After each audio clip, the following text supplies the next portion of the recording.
There is a little wooden cage sitting in the palm of my hand right now. It is no bigger than a matchbox with the screen of fine wire across one side and a plug of soft candy at one end, and inside it is a single bee. Not just any bee. She is longer than the others with a smooth golden back, and she is a queen I paid good money for and drove 2 counties over to bring home. In a few minutes, I'm going to set this cage down inside a tall stack of white beehive boxes that hold 30,000 strangers. And here is the hard truth about that moment. Those 30,000 bees are going to decide entirely on their own whether to take her as their mother or gather around her in a tight ball and cook her to death by morning. For years, I would set that cage in, close the lid, and just hope. But my Amish neighbor Daniel taught me something better. He can walk up to a hive and tell you whether they took to her or turned on her days before you would ever find her dead. Stay with me to the end, because the surest sign of all is one you can hear, standing right beside the box, long before you would ever spot it by lifting the lid. And it comes down to one invisible thing the queen gives off that either fills that whole hive or goes missing. I'm Bill, though most folks online know me as Backyard Bill. I've spent 30 years learning hard lessons on a little piece of land in rural Ohio, and for too many of those years I gardened like it was a war, with a rototiller and a shelf of chemicals, and I lost that war more often than I won it. My best teachers live right across the fence in the Amish community I'm blessed to call my neighbors, and almost everything I know about bees I learned from my friend Daniel. Now, if you have never kept bees, let me set the stage for you, because this is a problem every beekeeper faces sooner or later. A hive lives or dies by its queen. She is the only bee laying eggs, sometimes 1,500 eggs in a single day, and without her, the whole colony slowly dwindles down to nothing. So when a queen gets old or gets hurt or simply disappears, you have to bring in a new one. But a colony will not just welcome a stranger. To those 30,000 bees, a new queen smells wrong. She is not their mother, and their first instinct is to kill her.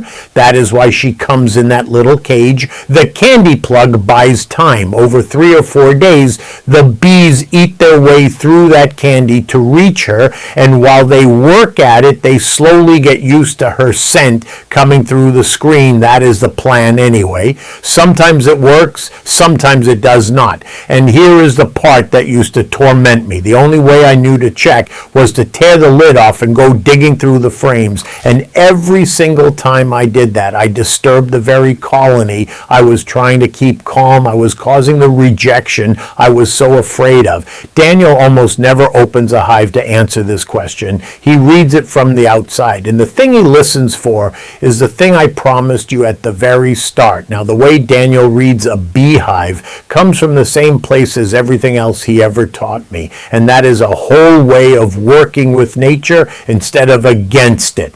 I wrote all of it down in a book called The 30-Day Amish Pest-Proof Garden Protocol. It is the complete old world system I learned from my Amish neighbors for building a garden that defends itself from pests without a single chemical, laid out as a simple 30-day plan that any home gardener can follow. It walks you through the 5 defense layers that make a garden protect itself the way theirs always have, and it comes with the deeper skills too: saving your own seed, keeping good hand tools, and putting food up for the winter. It runs 117 pages, and right now it is $17, marked down from $47. That is $17 one time against a whole shelf of sprays you buy again every single season.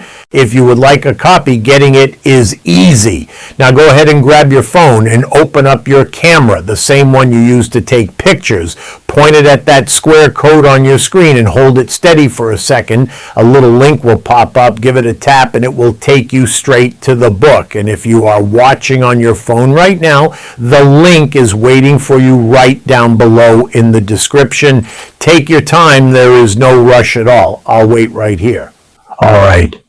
Now let me get back to those bees and the first thing Daniel taught me to look for. Let me start where he started with me, and that is with the why. Why would a colony ever turn on a perfectly good queen you spent good money on? There are a few reasons, and knowing them helps every sign make sense. The first and biggest is simply that she is a stranger. I said it a moment ago, and it bears repeating. To those bees, family is a smell, and she does not carry the right one yet. The second reason is timing. If the colony has only been without a queen for a few hours, they may not feel desperate enough to accept help. And if they have gone a long stretch without 1-2 weeks or more, sometimes a worker bee will have started laying eggs herself poorly, and a colony with the laying worker will fight a real queen tooth and nail. The third reason is the weather and the season. Bees that are stressed, caught in a cold snap or a dry spell when nothing is blooming,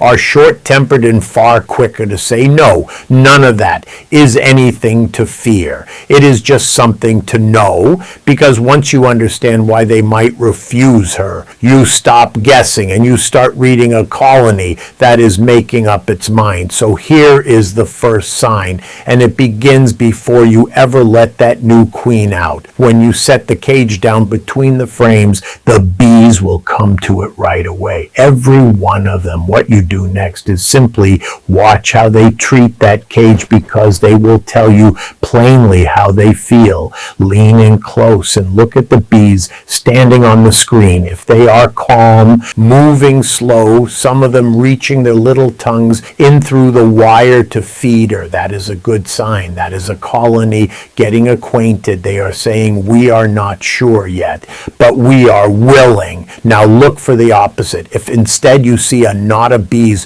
clinging to that cage hard, biting at the screen, curling their bellies under to try and sting her right through the wire, running over the top of it fast and frantic, that is a colony that has already made up its mind. They do not want her. Daniel calls those the angry ones, and he says, when you see them thick and biting on that cage, you do not release that queen. Not yet. You wait, and you give them another day or two to come around to her smell. Here is what I got wrong for years. I thought a lot of bees crowded on the cage meant they liked her. Bees crowded on the cage can mean the exact opposite. It is not the number of bees, it is the way they are standing calm and reaching in good, tight, and biting trouble. So read that cage first every time before you ever pull the plug or open that door. Now, before you go reaching to hurry things along, there is one thing to understand,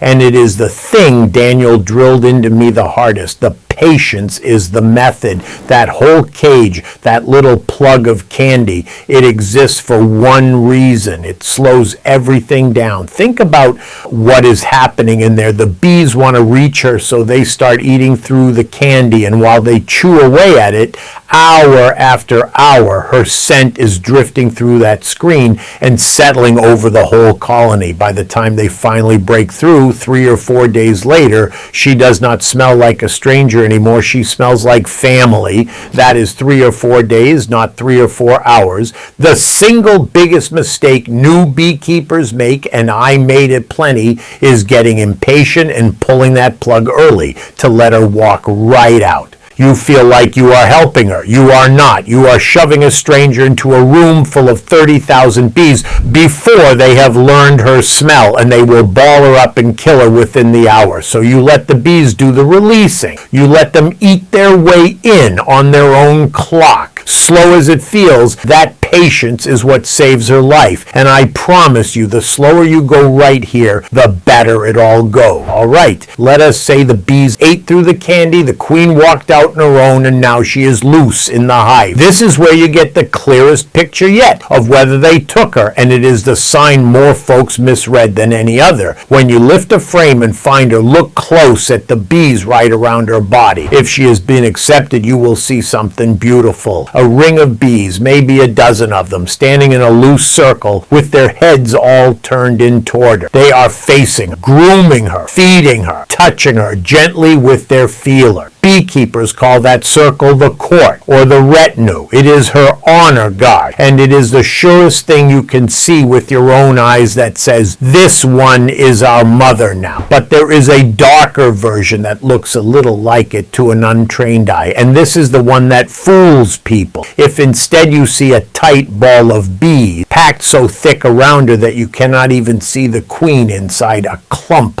about the size of a walnut and warm to the touch if you dared put a finger near it, that is not love, that is a killing. They are balling her, squeezing in tight and shivering their muscles to raise the heat until she cooks. Same queen, same spot on the comb, and the difference between the court and the ball is the difference between a colony saved and a colony lost. So here is how you tell them apart, plain and simple. A loose circle of bees facing inward, calm, is the court. She is safe. A tight ball you cannot see through, packed and warm, is a rejection happening right in front of you. And if you catch a ball early, some old beekeepers will gently break it up with a puff of white smoke and a light spritz of sugar water and cage her back up to try again. Now remember, I still have not told you the surest sign of all, the one you do not even have to open the hive for. We are getting very close to that. There is one more sign to know, and this one you find on the comb itself, not on the queen. Sometimes a colony rejects the new queen quietly. They do not ball her right in front of you. She just slips away, or she never really took, and the bees decide to solve the whole problem themselves by raising a brand new queen from scratch. When they do that, they build something you can spot from clear across frame. Most of the cells on a comb are flat and shallow, laid out neat and even, the way a honeycomb should be. But a queen cell is different. It hangs straight down off the face of the comb, long and bumpy, shaped like a peanut, still in the shell. When you see one of those or a few of them dangling down, the colony is telling you something clear. They are saying, we are not counting on the queen you handed us. We are making our own. Now that is not all disaster. A colony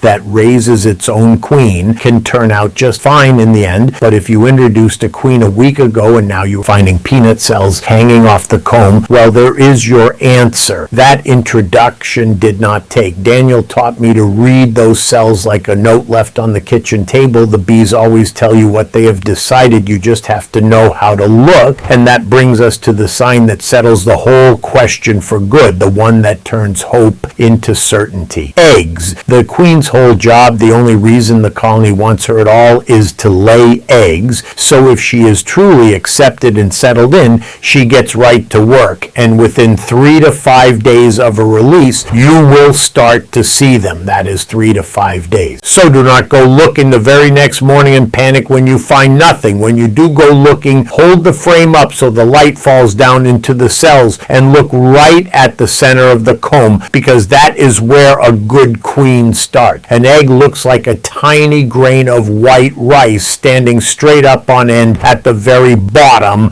of the cell. And here is the detail that matters the most. You want to see one egg per cell, just one sitting dead center at the bottom. One egg centered is the work of a healthy laying queen. That is your proof. That is the colony saying without a shred of doubt left, she is ours and she is working. If a week goes by and you find no eggs at all, or you find a scattered mess with several eggs stuck up on the cell walls, then something has gone wrong and it is time to look closer. But one neat egg per cell standing up in the center, and you can close that lid and walk away happy. Your requeening took. Now, every sign I've shown you so far has one thing in common. Every last one of them means opening the hive, lifting frames, disturbing the very colony you are trying so hard to keep calm. And that is exactly why the sign Daniel prizes above all the rest is the one I saved for the end. Because you do not open a thing for it, you just listen. Here is what took me years to truly understand. A queen queen does far more than lay eggs. She gives off a scent, an oil her own body makes, and beekeepers have a plain old name for it. They call it queen substance. That scent is the single most important thing in the whole hive. When a healthy queen is present and accepted, the worker bees lick it off her body and pass it along mouth to mouth, bee to bee, all through the colony in a matter of hours. Every bee in that box gets a taste of it, and that taste is a message. It says, all is well, we have our mother. Carry on. You can hear that message. Walk up to a hive that has its queen and knows it out in the cool of the evening and put your ear close to the wood. What you hear is a low, steady, even hum, contented. It is the sound of 40,000 bees who all got the message. That hum is the sound of a colony that took its queen. But when a queen is rejected or bald or dead, that scent stops spreading. And within a day, sometimes less, the message fails to reach the far corners of the hive. The bees out on the edges realize something is terribly wrong. We have no mother. And the sound changes. It rises. That low, even hum breaks apart into a higher, wavering moan that swells and falls, uneven, restless, almost like worry itself made into sound. The old beekeepers have a name for that too. They call it the queenless roar. Once you have heard it, you will never mistake it for anything else, and you will never forget it. That is the sign most folks miss, and here is why they miss it. Everybody is looking. They lift the lid, they hunt through the frames, they strain their eyes for the queen, and the whole time the surest answer of all was rising right up out of the wood in a sound, if only they had stood still long enough to hear it. Daniel figured that out long before anybody had a gadget to measure it. He reads a hive the way his father read it, and his father before him, with an ear and a little patience. That is the gift, not a tool, a way of paying attention. And that right there is the heart of everything Daniel taught me. You stop fighting nature and you start listening to it, and it will tell you plainly what it needs. That same way of paying attention runs through every page of the book I mentioned, the 30-day Amish Pest-Proof Garden Protocol. It is the whole old world system, 30 days laid out plain, so your garden can start defending itself this very season, the way their gardens always have. $17 today, down from $47 one time, against a whole shelf of sprays you would otherwise buy again next spring and the spring after that.